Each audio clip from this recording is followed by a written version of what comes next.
سن رہے ہیں مولانا؟ پوچھ لیں آپ.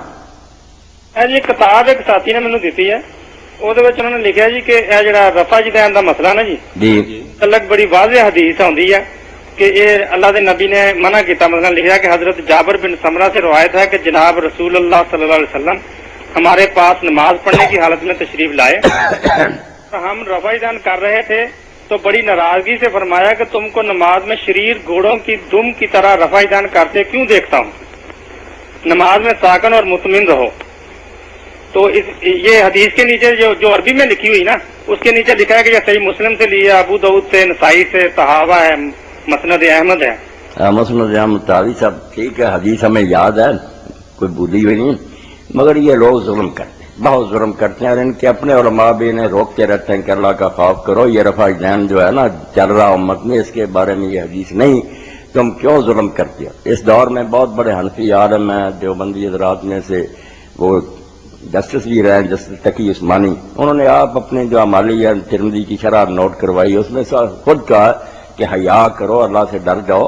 یہ سنت جو رفع جدین ہے امام کر رہے ہیں شافی اور احمد اور سارے اہل حدیث، کس نے اس کو کہا کہ یہ گھوڑوں کی دمیں اور یہ جھوٹ بولتے ہیں. اسی طرح یہ مدرسہ جامعہ اشرفیہ لاہور، اس کے شیخ تھے مولانا محمد عزیز کاملی رحمۃ اللہ علیہ، ان کی مشکات کی شرح تاریخ کسبی، اس میں بھی لکھتے ہیں کہ جس میں رائی برابر ایمان ہوگا وہ اس بحث میں اس کو نہیں پیش کرے گا. حضور اپنی سنت کو میرے بھائی گھوڑوں کی دم میں کہہ سکتے تھے، اگر روکنا بھی ہوتا تو کہتے میں نے بھائی بتایا تھا، اب اس کو چھوڑ دو. اچھا انداز تھا. کتنی چیزیں ایسی آپ نے کہا تھا قبریں نہ دیکھا کرو، بعد میں کہا میں نے منع کیا تھا، اب اجازت دیتا.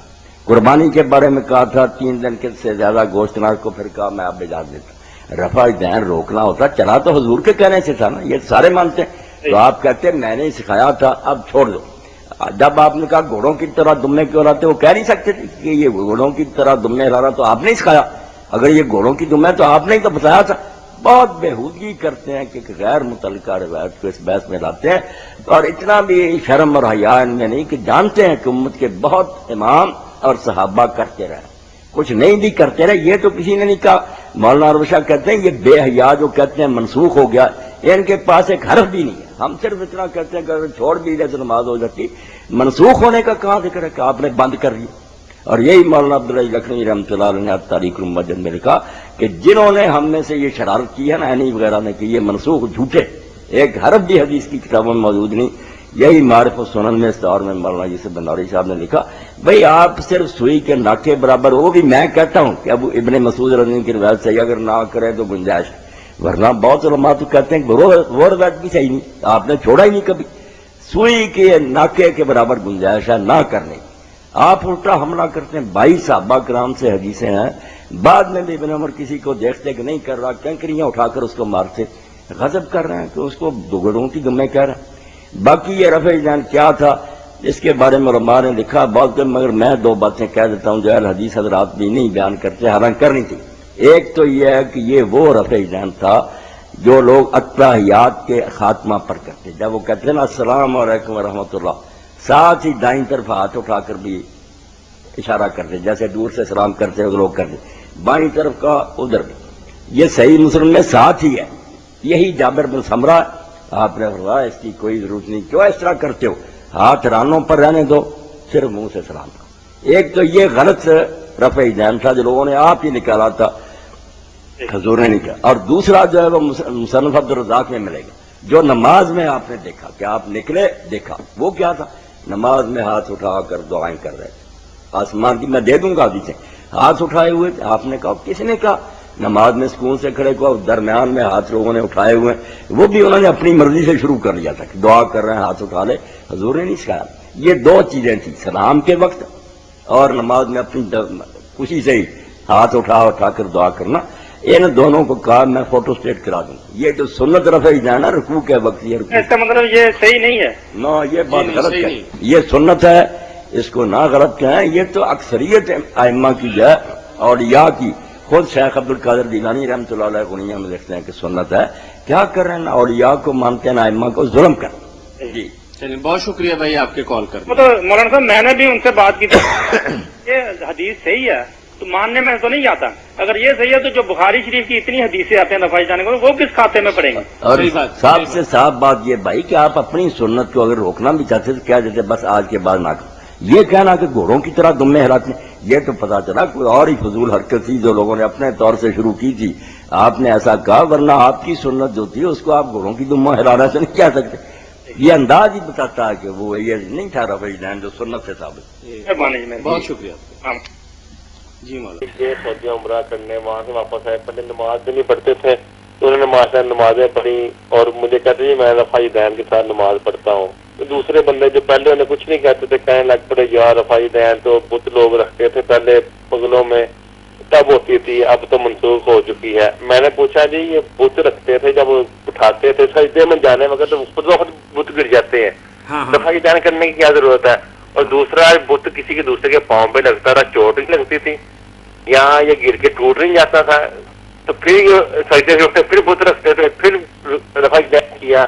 مطلب یہ کیا کھیل ہے ان لوگوں کا؟ رفع دین کے حوالے سے ایک کہاوت بنائی ہوئی ہے نا کہ اللہ کے نبی صلی اللہ علیہ وسلم نے اس لیے رفع دین کیا تھا یا اس کا حکم دیا تھا کہ لوگ اپنی بغلوں کے اندر بت رکھتے تھے تاکہ وہ بت رکھنے سے باز آ جائیں. تو اس حوالے سے آپ کیا فرماتے ہیں؟ اللہ تعالیٰ ان لوگوں کو جس لائق ہیں وہ سزا دے کہ اتنا بڑا جھوٹ بولا جس سے بڑا جھوٹ اس کائنات میں کوئی نہیں ہے.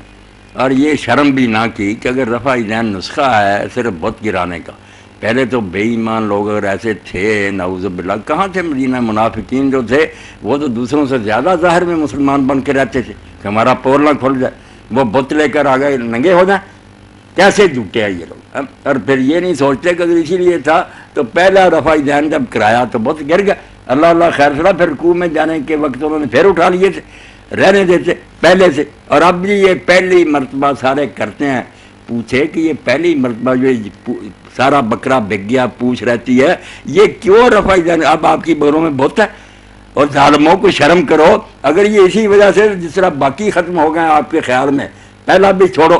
دنیا میں ایسی امت موجود ہے کہتے نہیں اس پر اجماع. اور کیا اجماع؟ چلو مسکو زمان میں سارے قاضی اور سلطان اور علماء جو ہیں ایک مرتبہ بھی نہیں کرتے، وضو کر کے آتے ہیں سیدھے کھڑے ہوئے اللہ اکبر، کوئی ہاتھ نہیں اٹھائے گا. ان کے ساتھ شامل ہو جا بازیوں کے. اور کرنا ہے تو سارے کرو. ایک حرف نہیں دنیا میں کہ رفع دین آپ نے منسوخ کر دیا. بھائی یہ ترک بھی جو ہے نا کہ اگر کوئی چھوڑ دے نماز ہو جاتی، یہ بھی سوراخ میں سے ہاتھی گزارنے والی بات ہے. بہت مشکل ثبوت ہے اس کا. کوئی اس روایت کو صحیح کہتا زیادہ اس کو بھی غلط کہتے ہیں ابن مسعود کی رضی اللہ تعالیٰ عنہ. اس لیے یہ گزارا کریں نہ کرنے والے کہ ان کے لیے تھوڑا بہت پاؤں رکھنے کا ہے ٹھکانا، الٹا حملہ کرتے ہیں حماریہ پر، ٹکر لیتے ہیں. 22 صحابہ کرام سے صحیح حدیثیں آ رہی کہ رسول اللہ رفع دین کرتے تھے. صرف ایک روایت اور بھی کوئی کہتا حسن ہے کوئی کہتا ضعیف، اس کے سارے اتنی بڑی جنگ لڑ رہے ہیں. توبہ کرے، کرنا بہتر ہے، ثواب ہے، نیکی ہے. چلو کوئی چھوڑ رہا ہے تو سنت ہی ہے، فرض نہیں ہے، اس لیے نماز ہو جاتی ہے. مگر یہ منسوخ والا کہنا جو بالکل یہ بتوں والی بات آپ کی بات میں نے جیسے کہا کہ پہلی مرتبہ اٹھائے تھے گر گئے، اور اب مجھے بت لا کر دے دو بڑے سے بڑا، میں اٹھایا جاؤں گا 100 مرتبہ اگر گر گیا دکھانا. یہ میں اٹھا رہا ہوں کتاب گرتی ہے، بغیر یوں کرنی کیا بےحدہ بات کرتے ہیں. اور پھر جیسے آپ نے کہا کہ رکوع میں جانا تھا سجدے میں حضور صبر کر لیتے، خود ہی بغلیں کھل جاتی ہیں گر جاتے. اس حرکت کا کیا فائدہ؟ بے شرم اور بے حیا، اللہ تعالیٰ ان کو عذاب عظیم دے. اتنا بڑا جھوٹ سنتے رسول کریم علیہ السلام کے بارے میں بولتے ہیں. جو رفع دین کرتا ہے شاہ صاحب فرماتے ہیں ولی اللہ کے نہ کرنے والے سے مجھے زیادہ پیارا ہے. لأن حدیث رفع اکثر واسبت، کیونکہ رفع دین کی حدیثیں گنتی میں بھی زیادہ ہیں اور طاقت میں بھی کمی ہے. صحیح حدیثیں صرف جو نہیں کرتا چلو ہم فرض واجب نہیں سمجھے گنجائش ہے. یہ ظلم نہ کرے کوئی کہ منسوخ ہے. یہ بڑے بڑے دیوبندی عالم مولانا شاہ رحمۃ اللہ علیہ سب دعائی دے گا کہ توبہ توبہ، ایک حرف بھی نہیں ہے منسوخ ہونا. آپ کیا فرما رہے ہیں؟ وہ کہہ رہے تھے کہ جو قرآن پاک ہمیں پڑھاتے ہیں تفسیر کے ساتھ، انہوں نے اس سے سورہ منافق ہونا اس سے ثابت کیا تھا کہ یہ بھی پہلے ہوتا تھا، اس لیے روک دیا. ہمارے ادارے میں ان کو لے آئیں، ہمیں فون کروا دیں تو بات پوچھ لیں. سورہ منافقون میں سے جو کچھ ہے ان سے کہنا پڑھیں، جیسے آج میں رفع دین کا مسئلہ وہاں تو کوئی ذکر ہی. مولانا صاحب پھر بڑا کیا کرتے ہیں، پھر ضد بڑی ہو جاتی ہے، نبی کا فرمان پیچھے چلا جاتا ہے. توبہ توبہ. لوگوں میں یہ ہوتا ہے کہ مان جاتے ہیں، دل قبول کرتے ہیں. ہم نے کر کے دکھایا نا کہ بغل میں رکھو یہ چیز، سجدے میں رکوع میں جاؤ گے تو خود بخود گر جانی ہے. خود ہی گر جانی. ایک دم اسٹرانگ گیا اس کے ذہن میں لگتا ہے پہلی دفعہ یہ بات ہے. پھر وہ آپ کہتا نے ہے زیادہ قیمتی بات کہی تھی کہ جب رکوع یا سجدے میں جائے گا تو جو بغل میں ہے وہ گر جائے گا, رفع دین سے نہیں گرے گا. نہیں رفع دین کا نہیں علماء کہتے ہیں ہمارے یہ وہ بغل میں لے لوں گا کرتا جاؤں. صاحب ایک اور سوال آ گیا ذہن میں